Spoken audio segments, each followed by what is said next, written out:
Hello दोस्तों, मैं आज पढ़ाने जा रहा हूँ आपको करंट अफेयर्स और एक ऐसा टॉपिक जिसमें आपको हर एक एग्ज़ाम के लिए बहुत महत्वपूर्ण है। ठीक है, तो देखिए क्या है। नागरिक सम्मान 2021। नागरिक सम्मान 2021 ये थोड़ा लंबा टॉपिक है, लेकिन फिर भी मैं आपको कम से कम समय में बताने का प्रयास करूँगा कि नागरिक सम्मान होता क्या है। सर्वप्रथम तो नागरिक कहने का मतलब होता है, यहाँ पर इसका अंग्रेजी शब्द भी देख लीजिएगा, सिविल। ठीक है, दो तरह के पुरस्कार होते हैं अमूमन, हालांकि हर एक क्षेत्र में बढ़ावा देने के लिए सरकारों के द्वारा उसमें अवार्ड की घोषणा किया जाता है। जैसे देखिएगा, खेल में बढ़ावा देने के लिए राजीव गांधी खेल रत्न दिया जाता है, अर्जुन पुरस्कार दिया जाता है। सैन्य क्षेत्र में बढ़ावा देने के लिए महावीर पुरस्कार, परमवीर चक्र, कीर्ति चक्र, इस टाइप के दिए जाते हैं। लेकिन सिविल क्षेत्र में जो पुरस्कार दिया जाता है उसके बारे में मैं यहाँ बात कर रहा हूँ। तो सिविल क्षेत्र यानी कि नागरिक सम्मान। नागरिक सम्मान, नागरिक सम्मान जो है वो भारत में वर्ष 1954 यानी कि 2 जनवरी को स्थापित किया गया था। नागरिक सम्मान का स्थापना कब हुआ था? वर्ष 1954 2 जनवरी। यहाँ ध्यान में रखिएगा, ये 2 है। ठीक है, 2 जनवरी को स्थापित किया गया था। तो नागरिक सम्मान जब स्थापित किया गया तो इसको अलग अलग कैटेगरी में रखा गया। ठीक है, तो नागरिक सम्मान को अलग अलग कैटेगरी में जब रखा गया तो इसके अलग अलग जो कैटेगरी, वो कितने कैटेगरी है ध्यान में रखिएगा। यहाँ पर एक एक पॉइंट बहुत महत्वपूर्ण है। सबसे सर्वोच्च जो नागरिक सम्मान होता है उसका नाम है भारत रत्न। क्या नाम है? भारत रत्न। दूसरा है पद्म विभूषण। पद्म विभूषण। तीसरा महत्वपूर्ण है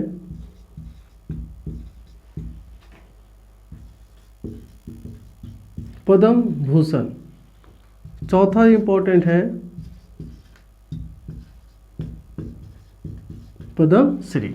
देखिए, नागरिक सम्मान को 4 भागों में विभाजित किया गया: भारत रत्न, पद्म विभूषण, पद्म भूषण और पद्म श्री। ये चारों में से सबसे सर्वोच्च कौन है?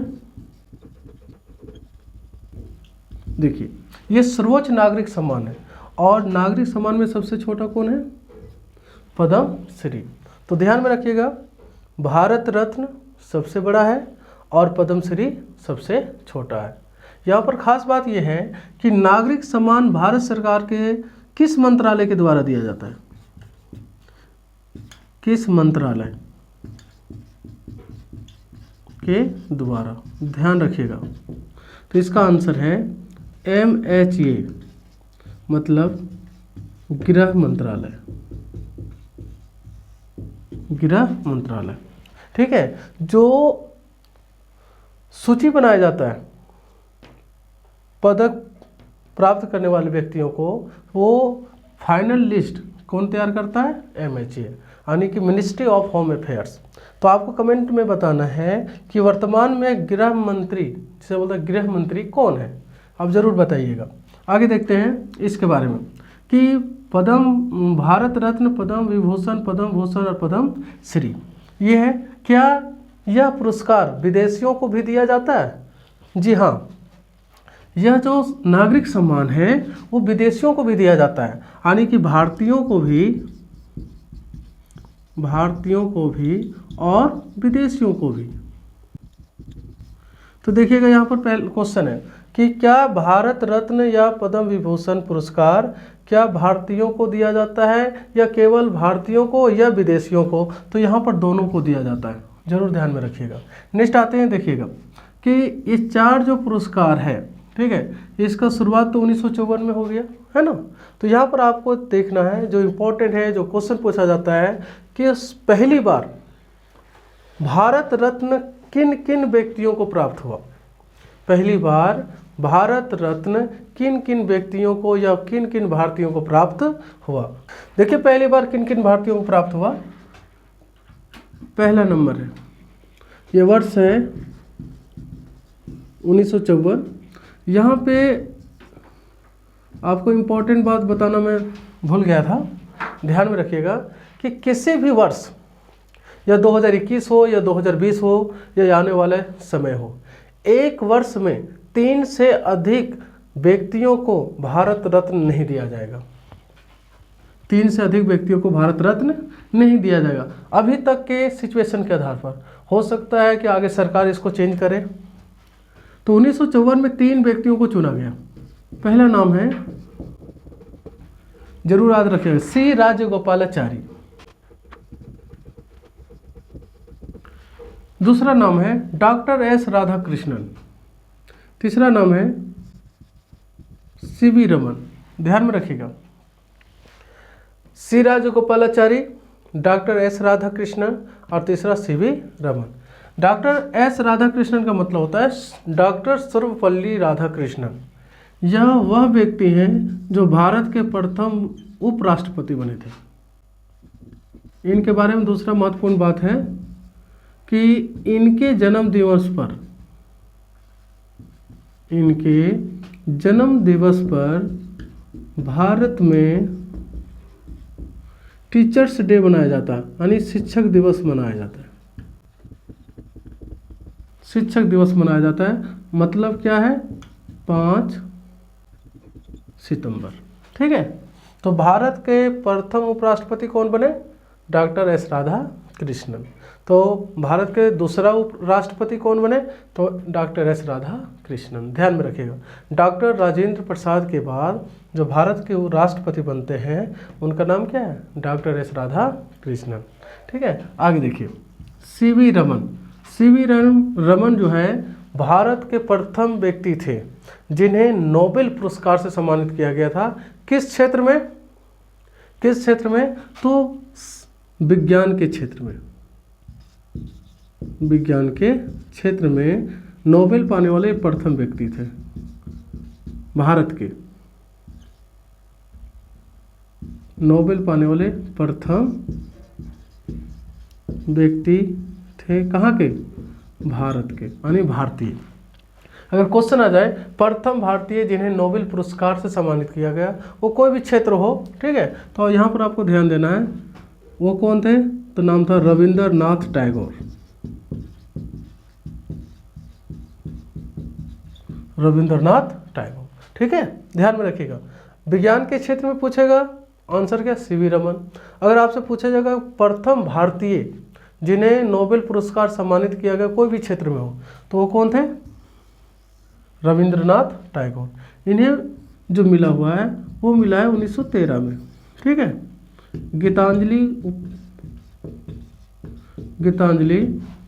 उपन्यास के कारण, किसके रचना के कारण, गीतांजलि। ध्यान में रखिएगा, गीतांजलि उपन्यास के कारण 1913 में रविंद्रनाथ टैगोर को नोबेल पुरस्कार सम्मानित किया गया था। किस क्षेत्र में, तो साहित्य के क्षेत्र में। ये चीज आप जरूर ध्यान रखिएगा। सी राजगोपालाचारी के बारे में बात है, वो जो ध्यान में रखिएगा, ये भारत के प्रथम भारतीय थे, भारत के प्रथम भारतीय जो गवर्नर जनरल बने थे, गवर्नर जनरल। तो गवर्नर जनरल जो प्रथम भारतीय बने हैं ना, उनका नाम क्या है, सी राजगोपालाचारी। जरूर ध्यान में रखिएगा। किन के बाद बने थे, तो लॉर्ड माउंटबेटन के बाद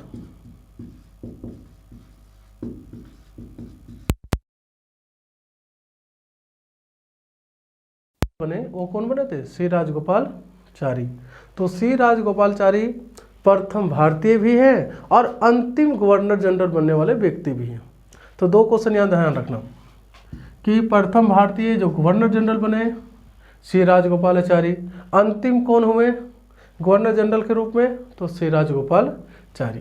नेक्स्ट देखते हैं कि नागरिक सम्मान जो है वो किन व्यक्तियों को दिया जा सकता है, इनके लिए क्या योग्यता है, या कह सकते हो कि इनके लिए जो चयन किया जाता है उसका मापदंड क्या है।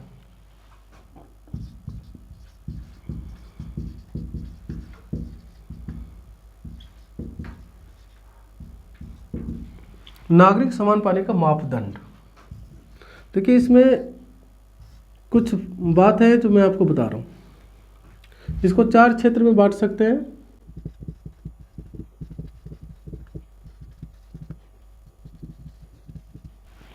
और चौथा सोशल एक्टिविस्ट के रूप में भी आप लिया जाता है। ठीक है, तो देखिए 4 क्षेत्र हैं, विज्ञान क्षेत्र, साहित्य क्षेत्र, कला क्षेत्र और विज्ञान सामाजिक कार्य। तो ये 4 क्षेत्र हैं जहाँ पर यह पुरस्कार देने से पहले जो ज्यूरी होता है, नामों को चयन करने वाले जो ज्यूरी होता है, मंडल होता है, वो ये चारों क्षेत्रों पर ध्यान देता है। ठीक है, कि विज्ञान के क्षेत्र में मान लो कोई डॉक्टर है, जैसे एक नाम लेते हैं डॉक्टर APJ अब्दुल कलाम। तो डॉक्टर APJ अब्दुल कलाम का संबंध किस क्षेत्र से रहा? विज्ञान से। इन्होंने भारत को मिसाइल के क्षेत्र में एक नई ऊंचाई पर ले गए, जिन्हें मिसाइल मैन के नाम से भी जाना जाता है। तो विज्ञान के क्षेत्र में उत्कृष्ट योगदान दिए, तो इन्हें क्या मिला? डॉक्टर APJ अब्दुल कलाम को भारत रत्न मिला। उसी तरह से साहित्य के क्षेत्र में उत्कृष्ट योगदान देने के लिए भारत सरकार के द्वारा इस मापदंड के आधार पर चयन किया जाता है। कला के क्षेत्र में जैसे देखिएगा, आपको कुछ नाम बता रहा हूँ, आप लोग नाम से परिचित होंगे। नाम है सचिन तेंदुलकर। क्या नाम है? सचिन तेंदुलकर। तो ये क्रिकेट खेलते हैं ना, तो क्रिकेट खेलने की कला होती है, जैसे बोलने की कला होती है, फिल्मों में डायलॉग बोलते हैं लोग। ठीक है, उसके बाद यहाँ पर गाने का कला होता है। तो कोई भी कला जो आप में हुनर हो, उसमें उत्कृष्ट अगर प्रदर्शन करते हैं, जैसे सचिन तेंदुलकर ने किया और मास्टर ब्लास्टर के नाम से आज जाने जाते हैं, लोग इन्हें क्रिकेट का भगवान भी कहते हैं। समझ गए? तो इन्हें किस क्षेत्र में मिला? कला क्षेत्र में। ठीक है, उसी तरह से सामाजिक कार्य करने वाले व्यक्ति, सोशल एक्टिविस्ट, जिससे लोगों को जोड़ा जाता है, लोगों में एक उम्मीद जगाया जाता है, वो कौन करते हैं? सोशल एक्टिविस्ट वाले करते हैं। जैसे देखिए अन्ना हजारे हैं। ठीक है, उसी तरह से बहुत सारे ऐसे लोग हैं जो निस्वार्थ भाव से काम कर रहे हैं, जिसमें एक नाम बता रहा हूँ आपको। जब कोविड-19 यानी कि कोरोना का काल चल रहा था, तो ऐसे में एक रियल हीरो बनकर आए थे, जिनका नाम है सोनू सूद। सोनू सूद नाम से तो परिचित होंगे। तो इन्होंने सामाजिक कार्य किया। ठीक है, इनके लिए इन्हें यूएनए को दोबारा भी सम्मानित किया गया। हो सकता है आगे चलकर भारत सरकार इनके लिए कुछ करे। नेक्स्ट देखिएगा, इसके 4 मापदंड बताए, विज्ञान, साहित्य, कला और सामाजिक कार्य। आगे मैं आपको बता रहा हूँ भारत रत्न पाने वाले कुछ विदेशी के नाम, जो अभी तक भारत रत्न से इन्हें सम्मानित किया गया। तो इनमें 2 विदेशी हैं जो आपको ध्यान में देना।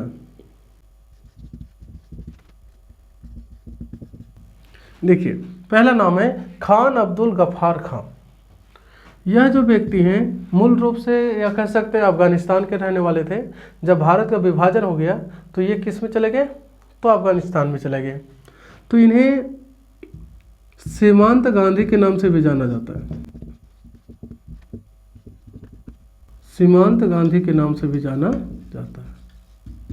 ये नोट कर लीजिएगा आप कि वह कौन व्यक्ति हैं जिन्हें सीमांत गांधी के नाम से भी जाना जाता है। तो नाम है खान अब्दुल गफ्फार खान। यह प्रथम विदेशी थे जिन्हें भारत सरकार के द्वारा भारत रत्न से सम्मानित किया गया।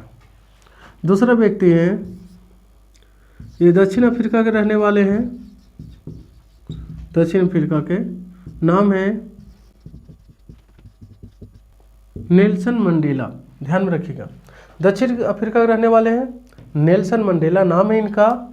और इनके बारे में कुछ खास बात मैं बता रहा हूँ जो बहुत इंपॉर्टेंट है। ये दक्षिण अफ्रीका के प्रथम अश्वेत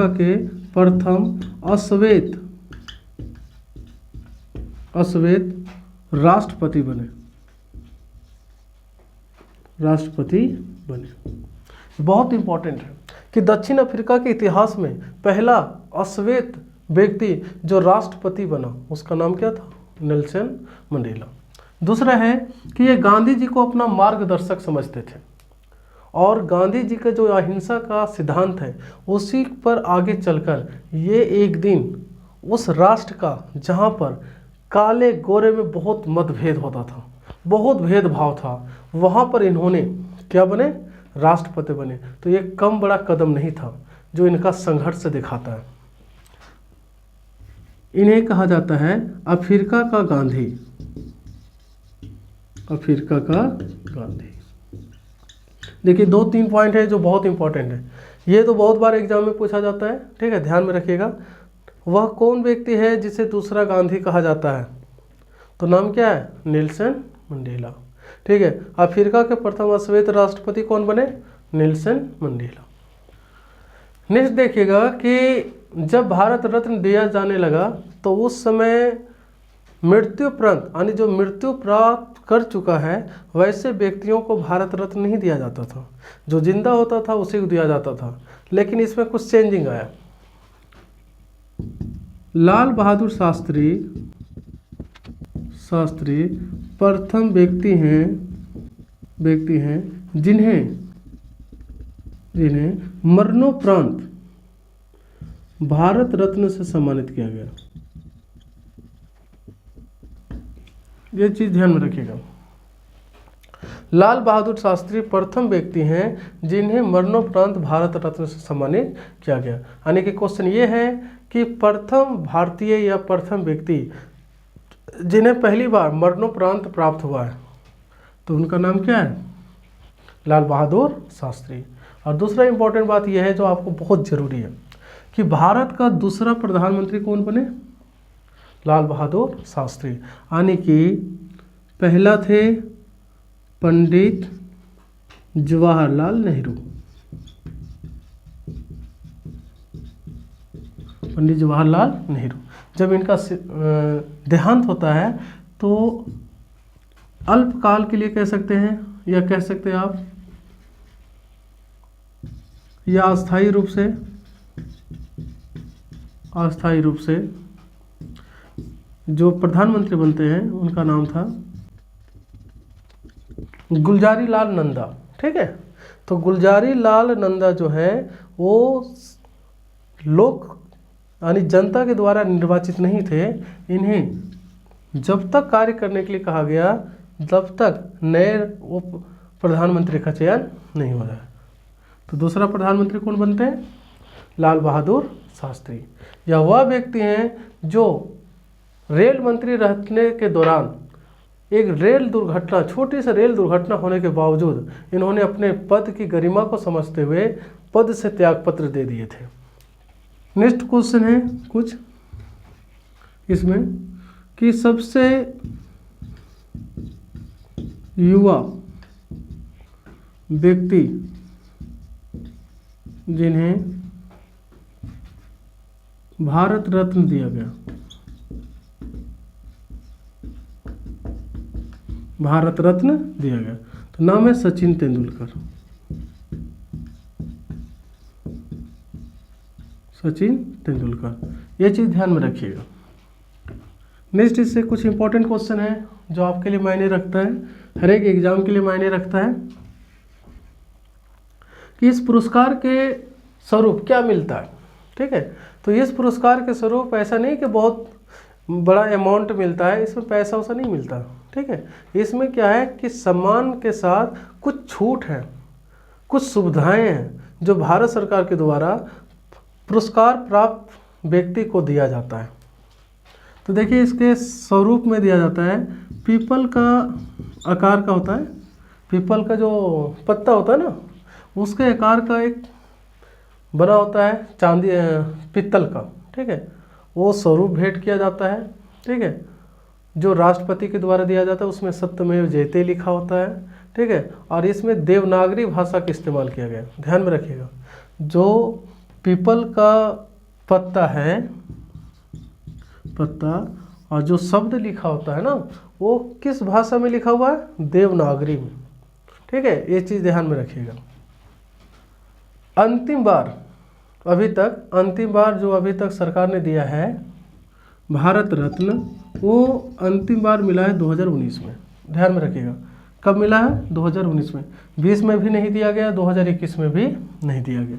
तो 2019 में 3 महत्वपूर्ण राजनेताओं कह सकते हैं या भारत के मुख्य व्यक्तियों को भारत रत्न से सम्मानित किया गया था। इसमें 3 नाम हैं जो आप दिमाग में रखिएगा। पूर्व राष्ट्रपति प्रणब मुखर्जी, जिनका हाल ही में निधन हो चुका है। दूसरा नाम है नानाजी देशमुख, आरएसएस के विचारक भी थे और ये वरिष्ठ या कह सकते हैं समाज सुधारक भी थे। इन्हें मरणोपरांत दिया गया है, मरणोपरांत। नेक्स्ट नाम है भूपेन हजारिका। तीसरा नाम क्या है? भूपेन हजारिका। ये संगीतकार थे और रहने वाले थे असम के। ध्यान में रखिएगा, भूपेन हजारिका संगीतकार थे और कहाँ के रहने वाले थे? असम के। इनके बारे में जानते हो, ये रहने वाले महाराष्ट्र के और ये रहने वाले पश्चिम बंगाल के। ये कहाँ के? महाराष्ट्र। ठीक है। नेक्स्ट है कि 2021 में जो पुरस्कार की घोषणा किया गया है उसमें भारत रत्न शामिल नहीं है। तो इसमें कौन कौन शामिल है? 3 है।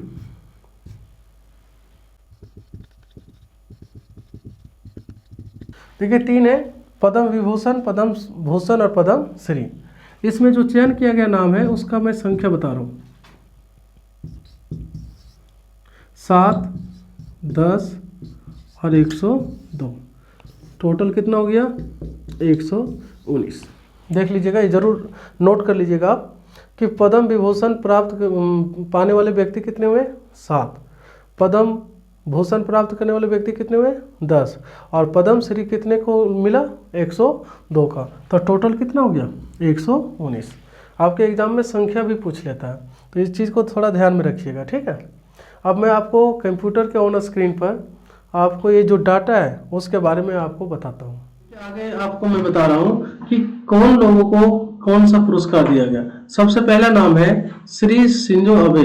ये जापान के पूर्व प्रधानमंत्री हैं और इनके अथक प्रयास से भारत और जापान के बीच राजनीतिक और आर्थिक राजनयिक संबंध बहुत मजबूत हुआ है और इसमें अधिक योगदान भारत के प्रधानमंत्री नरेंद्र मोदी और जापान के प्रधानमंत्री जो पूर्व प्रधानमंत्री हुए श्री शिंजो अबे का महत्वपूर्ण योगदान है। इन्हीं के परिप्रेक्ष्य को ध्यान में रखते हुए भारत सरकार के द्वारा शिंजो अबे को भारत का दूसरा सर्वोच्च नागरिक सम्मान देने की फैसला किया गया।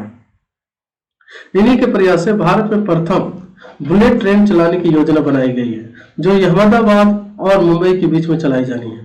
नेक्स्ट नाम है श्री SP बाला सुब्रमण्यम। इन्हें मरणोपरांत यह पुरस्कार दिया जाएगा और ये कला के क्षेत्र से संबंधित हैं और रहने वाले तमिलनाडु के हैं। नेक्स्ट नाम देखिएगा डॉक्टर बेले मोनप्पा हेगड़े। यह चिकित्सा के क्षेत्र में महत्वपूर्ण नाम है इनका और ये कर्नाटका के रहने वाले हैं और ये चिकित्सा के क्षेत्र में भारत को बहुत योगदान दिए हैं। चौथा नाम है श्री नारिंदर सिंह कापने। इन्हें भी मरणोपरांत दिया जाएगा और ये साइंस और इंजीनियरिंग के क्षेत्र में बहुत महत्वपूर्ण योगदान दिए हैं, जिसे उत्कृष्ट योगदान भी कहा जा सकता है। इनका मूल रूप से भारत के रहने वाले थे, लेकिन वर्तमान में ये भारत में नहीं रहते हैं। इनका रहना कहाँ होता है? यूनाइटेड स्टेट्स ऑफ अमेरिका यानी कि USA में। तो इन्हें यह सम्मान कब प्राप्त हुआ है? तो मरणोपरांत प्राप्त हुआ है। 5वां नाम है मौलाना वाहिउद्दीन खान। ये धार्मिक रूप से जुड़े हुए व्यक्ति हैं, ठीक है, और ये दिल्ली के रहने वाले हैं, यानी आध्यात्मिक फील्ड में से ये रिलेटेड है, ठीक है, यानी कि आध्यात्मिक फील्ड में मतलब इस्लामिक फील्ड में। नेक्स्ट नाम है श्री बीबी लाल। ये आर्कोलॉजिकल क्षेत्र में काम करते हैं, यानी कि भूगर्भिक सर्वेक्षण विभाग में काम करते हैं और इनके नेतृत्व में भारत के अलग अलग क्षेत्रों में भूगर्भिक रूप से प्राचीन काल में जो जमीन के नीचे छुपे हुए आर्कोलॉजिकल है, पहचान है, उनको खोजने में मदद की है। ये दिल्ली के रहने वाले हैं। 7वां नाम है श्री सुदर्शन साहू। ये आर्ट से रिलेटेड है और इनका जो संबंध है वो है उड़ीसा। इनके बारे में 2-3 बातें मैं आपको बता दे रहा हूं कि श्री सुदर्शन साहू सैंड यानी कि रेत के कलाकार है। पुरी के नजदीक आप देखे होंगे कि समुद्र के किनारा है पुरी उड़ीसा में, और यहाँ पर अपनी कला के आधार पर अलग अलग तरह के घटनाओं को, अलग अलग तरह के खुशियों को ये कला के द्वारा यानी कि बालू से बनाकर ये समर्पित करते हैं, यानी कि कह सकते हैं पुष्पांजलि देते हैं या अर्पित करते हैं। तो ये व्यक्ति जो है वो बहुत ही महत्वपूर्ण व्यक्ति हैं, जो सेंट कलाकार है, यानी कि रेत से बनाते हैं कला को। तो ये ध्यान में रखिएगा, सुदर्शन साहू एक बड़ा सा नाम है, ठीक है, उड़ीसा इनका घर है। नेक्स्ट आपको बताता हूं पद्म भूषण। पद्म भूषण जो प्राप्त हुआ है उन्हें 10 लोगों को दिया जाना है, जिसमें पहला नाम है एमएस कृष्णन नायर शांता कुमारी चित्रा। ये आर्ट यानी कि कला से क्षेत्र में संबंधित है और इनका संबंध केरला से है। ये फिल्म क्षेत्र में काम करते हैं अधिकतर। नाम है, दूसरा नाम इसमें श्री तरुण गोगोई। इन्हें मरणोपरांत दिया गया है और ये एक राजनेता थे, असम के पूर्व मुख्यमंत्री थे, कांग्रेस के ये कार्यकाल संभालते थे, यानी कि मूल रूप से कांग्रेसी कह सकते हैं। और इनका जो पुत्र है एक नाम है गौरव गोगोई, ये कांग्रेस से एमपी है फिलहाल लोकसभा में, ठीक है। तो तरुण गोगोई का संबंध राजनीतिक रूप से रहा है, असम के पूर्व मुख्यमंत्री रहे हैं, जिनका हाल ही में देहांत हो गया। नेक्स्ट नाम है श्री चंद्रशेखर कामबरा। श्री चंद्रशेखर कामबरा ये एजुकेशन और लिटरेचर यानी साहित्य एवं शिक्षण से रिलेटेड है और इनका संबंध किस राज्य से है? कर्नाटका से। शिक्षण एवं साहित्य में इनका विशिष्ट योगदान रहा है, जिसके कारण भारत सरकार के द्वारा इन्हें भारत का तीसरा सर्वोच्च सम्मान से सम्मानित किया गया है। नेक्स्ट नाम देखिएगा एमएस मतलब मिसेज सुमित्रा महाजन। इनके बारे में मैं आपको बता दूं, ये मध्य प्रदेश के रहने वाले हैं और ये भी एक राजनेता हैं और इनके लिए कुछ बात मैं बता रहा हूं। ये लोकसभा के पूर्व अध्यक्ष रही है, लोकसभा के पूर्व अध्यक्ष रही है। तो इससे एक क्वेश्चन यहाँ पर मैं आपको बता दूं कि लोकसभा में प्रथम महिला अध्यक्ष कौन बनी। तो लोकसभा में प्रथम महिला अध्यक्ष बनने का गौरव जो प्राप्त हुआ है वो बिहार की बेटी थी, नाम था मीरा कुमार। ध्यान में रखिएगा, मीरा कुमार बिहार से रिलेटेड थी और वो बाबू जगजीवन राम की बेटी है, यानी बाबू जगजीवन राम की सुपुत्री है, जिनका नाम था मीरा कुमार।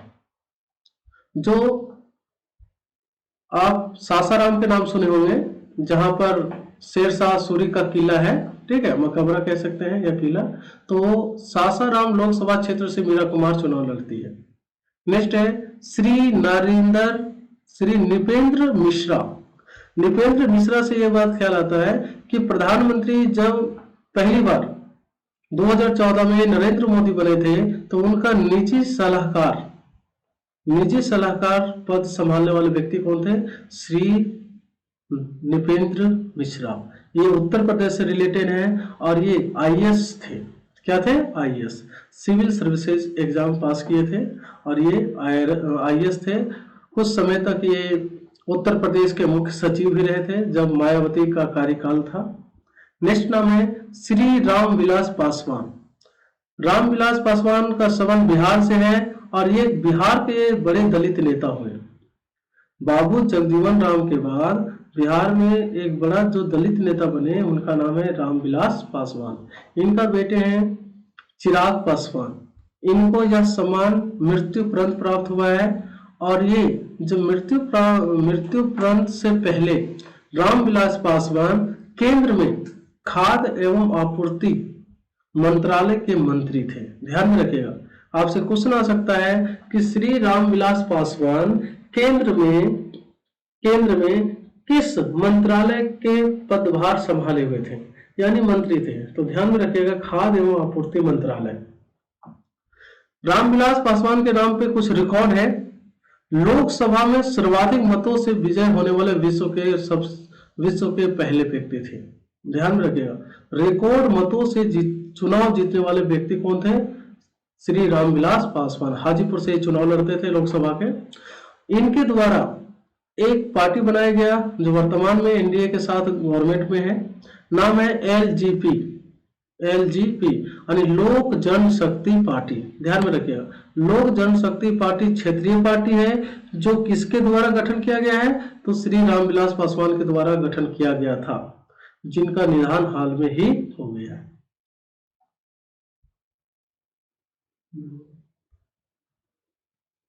नेक्स्ट नाम है श्री केशुभाई पटेल। ये गुजरात से रिलेटेड है, ये भी एक राजनेता थे और इन्हें मृत्यु उपरांत प्राप्त हुआ है। इसमें एक छोटी सी बात यह है, जब नरेंद्र मोदी गुजरात के मुख्यमंत्री बने थे तो वो केशुभाई पटेल के बाद ही बने थे, ध्यान में रखिएगा। केशुभाई पटेल के बाद जो मुख्यमंत्री बनते हैं गुजरात के, उनका नाम है नरेंद्र मोदी। तो नरेंद्र मोदी अपना राजनीतिक गुरु मानते थे केशुभाई पटेल को, और केशुभाई पटेल को हटने के बाद गुजरात के लगातार 3 कार्यकाल के लिए जो प्रधान मुख्यमंत्री बनते हैं उसका नाम है नरेंद्र मोदी। तो केशुभाई पटेल का हाल ही में निधन हो चुका है। नेक्स्ट नाम है श्री काल्बे सदिक। श्री काल्बे सदिक, इन्हें भी मृत्यु उपरांत दिया गया है। ये आध्यात्मिक जीवन से जुड़े हुए व्यक्ति हैं, उत्तर प्रदेश के रहने वाले हैं और राम मंदिर के केस में एक महत्वपूर्ण व्यक्ति थे, ये जरूर ध्यान में रखिएगा। नेक्स्ट नाम है श्री रजनीकांत देवीदास सराफ। श्री रजनीकांत देवीदास सराफ, ये ट्रेड इंडस्ट्री से रिलेटेड है, यानी कि ये कह सकते हैं आप उद्योगपतियों के क्षेत्र में काम करते हैं या व्यापार के क्षेत्र में जुड़े हुए व्यक्ति हैं और इनका संबंध महाराष्ट्र से है। नेक्स्ट नाम है श्री त्रिलोचन सिंह। श्री त्रिलोचन सिंह, ये पब्लिक अफेयर्स यानी कि लोक कल्याण से रिलेटेड है। ये हरियाणा से रिलेटेड है। ये कहां से रिलेटेड है? हरियाणा से। नाम है श्री त्रिलोचन सिंह। तो इसमें जो इंपॉर्टेंट है उसमें आपको मैं नाम बता दूं, ठीक है, जो आपको दिमाग में रखना है। जैसे श्री केशुभाई पटेल, श्री रजनीकांत देवीदास सराफ, श्री कल्बे सदिक जिनका निधन हो चुका है। नेक्स्ट नाम है पद्म श्री। देखिए पद्म श्री में नाम बहुत है, 102 नाम है, ठीक है।